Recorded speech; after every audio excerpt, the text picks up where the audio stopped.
अभी हम लोग एनसीईआरटी का एग्जाम्पल नंबर 11.6 देखने वाले हैं, क्लास 12 फिजिक्स का। इसमें क्वेश्चन ये बोल रहा है कि एक पार्टिकल है जिसका रफ्तार जो है इलेक्ट्रॉन के रफ्तार का, इलेक्ट्रॉन के वेलोसिटी का 3 गुना है, यानी कि VE से डिनोट कर दिए इलेक्ट्रॉन का वेलोसिटी, और इलेक्ट्रॉन के वेलोसिटी का 3 गुना है भैया उस पार्टिकल का वेलोसिटी, यानी पार्टिकल का वेलोसिटी बराबर 3 times of velocity of electron, ऐसा लिख दिए। अच्छा, आगे बोल रहा है क्या कि उस पार्टिकल का जो पार्टिकल है, उस पार्टिकल का डी ब्रोगली वेवलेंथ और इलेक्ट्रॉन का जो डी ब्रोगली वेवलेंथ है, दोनों का जो रेशियो है वो इतना है। तो पार्टिकल का डी ब्रोगली वेवलेंथ बटे इलेक्ट्रॉन, ई मतलब इलेक्ट्रॉन का डी ब्रोगली वेवलेंथ, ये दोनों को डिवाइड किए तो ये आया इतना, ये बोल रहा है। अच्छा, और हमसे मांग रहा है क्या कि बताइए उस पार्टिकल का मास क्या होगा, जबकि हमको ये तो मालूम है कि इलेक्ट्रॉन का जो मास होता है वो तो हम लोग पता है, हम लोग तो रटे हुए हैं क्या, 9.11 इंटू 10⁻31 kg, ये तो सबको मालूम होता है। जैसे चार्ज उसका सबको याद है 1.6 इंटू 10⁻19 कूलम नेगेटिव में, तो इसी तरीके से मास भी लोग को याद रहता है। तो अब हम लोग दिमाग लगाते हैं, क्योंकि हमको पता है कि क्या कहते हैं, जो वेवलेंथ होता है उस पार्टिकल का, जो वेवलेंथ है पार्टिकल का भी, कोई भी चीज़ का वेवलेंथ बराबर होता है h/p, यानी कि Planck's constant divided by momentum, यानी कि लैम्डा, यानी कि वेवलेंथ, डी ब्रोगली वेवलेंथ जो पार्टिकल का होगा वो h बाय मास और वेलोसिटी का बात बार बार कर रहा है, तो मास और वेलोसिटी के टर्म में लिख देते हैं। मोमेंटम को लिखते हैं ना भैया mv, यानी मास इंटू क्या, वेलोसिटी। अच्छा ठीक है, मास इंटू वेलोसिटी लिखते हैं। अच्छा, हमको तो इतना पता है कि उस पार्टिकल का जो वेवलेंथ जो होगा सो होगा ही, h तो भैया h है, उस पार्टिकल का ये मास जो है वो हमको कैलकुलेट करना है। लेकिन इतना पता है कि जो पार्टिकल का जो वेलोसिटी है ना, वो इलेक्ट्रॉन के वेलोसिटी का 3 गुना है, यानी कि जो पार्टिकल का वेलोसिटी है वो 3 times of velocity of electron, यानी v के जगह पे हम लोग लिख सकते हैं, v के जगह पे हम लोग लिख सकते हैं 3VE, 3 times of velocity of electron. इसको बना दिया हमने इक्वेशन नंबर 1। अब हम बात करते हैं आगे।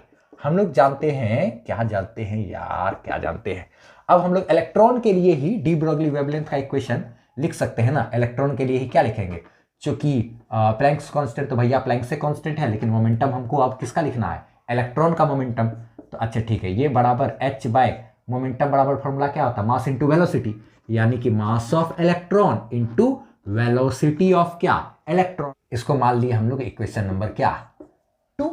अच्छा ठीक, अब क्या करेंगे आगे, हम लोग को एक चीज और गिवन है। क्या गिवन है भैया, क्या गिवन है भैया, एक काम करते हैं, इतना बटे इतना है ना, इतना बटे इतना बराबर ये है, तो उसी का कुछ यूज करेंगे। नाउ अब एक काम करते हैं, इक्वेशन नंबर 1 बटे इक्वेशन नंबर क्या 2 कर लो, तो ये क्या हो जाएगा, इतना बटे इतना करेंगे तो lambda divided by lambda e बराबर, इधर से आप देखो तो h बटे m into 3 velocity of electron, ये मेन वाला डिवाइड हो गया, ये क्या होगा h बटे mass of electron into velocity of क्या, electron.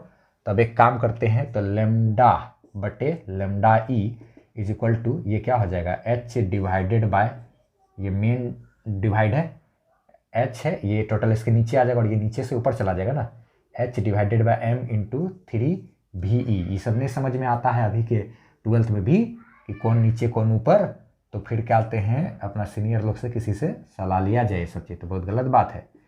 Mass of E into क्या, वेलोसिटी ऑफ इलेक्ट्रॉन, ये सबसे नीचे से कहाँ ऊपर चला जाएगा और ये वाला टर्म तो नीचे आएगा, तो इसको इस तरीके से लिखें। अब देखो तो क्या क्या कट रहा है, काटने में बड़ा मजा आता है ना, h और h, velocity of electron cancel.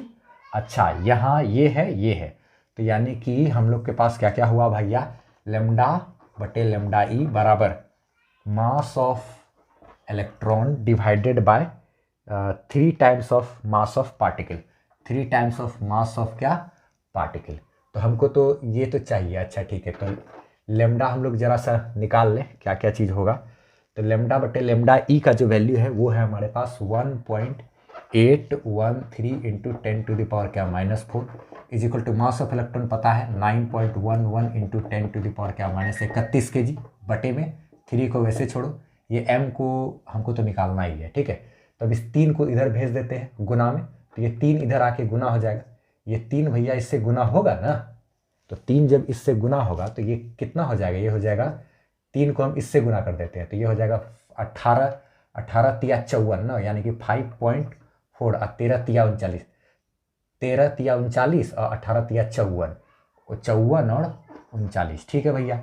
गुना 10 का पावर क्या, इसको इससे गुना कर दिए, -4 is equal to 9.11 into 10 to the power -31। अब बटे में ये क्या है, m है। अब इस m को इधर लेके आते हैं और इसको इधर डिवाइड कर लेते हैं, ठीक है। तो m इज इक्वल टू क्या हो जाएगा, ये डिवाइड में आ जाएगा 9.11 इंटू 10 टू द पावर -31 और डिवाइडेड बाई ये 5.439 इंटू 10 टू द पावर क्या, -4।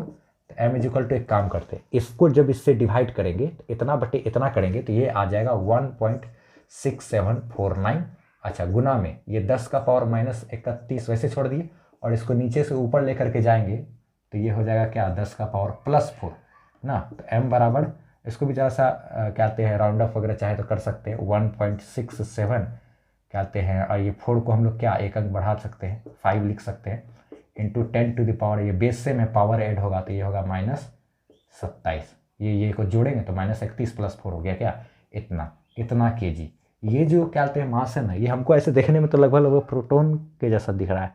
तो खैर प्रोटॉन का भी लगभग ऐसे होता है, 1.67 क्या कहते हैं 4 इंटू 10 टू द पावर -27, और न्यूट्रॉन का 1.67 शायद इंटू 10 टू द पावर क्या, -27, यानी कि 1.67 इंटू 10 टू द पावर क्या, -27। तो उसी के ऑर्डर का है। तो ये लगभग या तो एक प्रोटॉन हो सकता है या फिर क्या हो सकता है, एक न्यूट्रॉन हो सकता है, ठीक है।